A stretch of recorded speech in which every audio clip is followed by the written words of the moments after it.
شورش نوروز یا درونی پروفسور دکتر عبدالله پولاد لناوگل کرد نوروز وک روزا نو دیزانین نوروز نه تنی جشنه لیج چند هزار سالان بویرک گرینگ لهشمندی کولکتیف ناسنامه جواکی و جیانا درونی یا گل کرده دی دیروکا کevin de merasimên Zagmûkê li Mezopotamya tên dîtin ku di perestgehan de agirt tê dadan û padîşah jî bi gel re beşdarî vê merasimê dibe. Paşê Newroz di dîroka zerdeştiyê de di nav Hurrî, Kasît, Mîtanî, Urartu û Medan de jî hatiye parastin. Ev diyar dike ku Newroz ne tenê kevneşopî ye, lê bûyerek berdewamî û pergalî ya gelan e. Gava em Newrozê bi nêrîna psikolojîk û psikiyatrî binirxînin, em dibînin ku ev cejin ne tenê folklorî û kevneşopî ye. Ev wek mekanîzma derûnî, sembolîk û arketîp tê hesibandin. Arketîp di psikolojiya Carl Gustav Jung de wateya modelên kevin ên derûnî ye ku civak û mirov dibin zordariyê de hestên berxwedan, hêvî û nasnameyî hîs dikin. Ev hişmendî di nav gelan de bi peyamên bîranîn, efsane û sembolên kevin didome ku dikare veguhestînên dîrokî û travmayên kolektif bigîne nifşên nû. Ji bo gelê Kurd Newroz wek arketîpa berxwedan, azadî û hêviyê kar dike. Kawayî hesin kar ku di Newrozê de tê bi bîranîn wek arketîpa qehreman û berxwedanê tê hesibandin. Ew nîşana hêvî û azadiya civakê ye. Efsaneya kawa û agirê Newrozê ne tenê çîrokin. Ew modela derûniyê nîşan didin ku civak dibin zordariyê de hestên hêvî û qewetbûnê wergirtin. Sigmund Freud, bingeha psikoanalîza modern, di xebatên xwe de diyar dike ku travma ne tenê dikare li kesan, li civakan jî bandor dike. Civakên ku 100 salan dibin zordarî, piştin, koçberî û qedexeyan de dijîn, dikarin hestên bêhêvîbûnê, tirs û têkçûna nasnameyê bijîn. Freud dibêje ku merasimên kolektif, şopandinên çandî û sembolên kevin dikarin wek mekanîzmayên parastinê kar bikin. Ji bo Kurdan Newroz ev mekanîzma bixwe ye. Gava agirt tê vêxistin civak dibêje em hîn jî têk neçûne, em hîn jî li virin. Ev peyama derûnî ne tenê ji bo hestên berovaniya psikolojîk, lê her wiha ji bo parastina nasnameya civakî ye.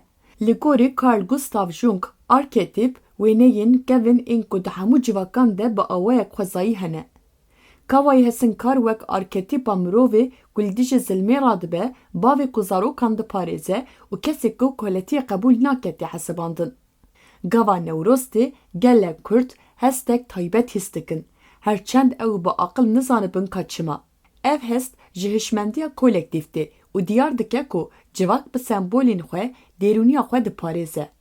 Agir di Newrozê de sembola herî girîng e. Di nêrîna psikolojîk de agir wateya paqijkirina derûnî, ronahî li dijî tarîtî, hêvî li dijî bêhêvîbûnê û jiyan li dijî mirinê ye. Her sal gava gel li dora agirê Newrozê kom dibe, di hişê civakê de peyam tê dayîn ku zilim tiştek domdar nîne. Jiyan dikare nû bibe û hêvî hê jî heye. Di psikiyatriyê de merasimên civakî, stran, govend û kombûn dikarin stres û depresyonê kêm bikin. Ji ber vê yekê, Newroz wek terapiya civakî kar dike. Ji bo gelê Kurd ziman, stran, helbest û Newroz bingehîn parastina nasnameyê ne. Hege nasnameya civakî têk biçe, mirov dikarin hestên bêhêvîbûn, bêhêzî û têkçûnê bijîn.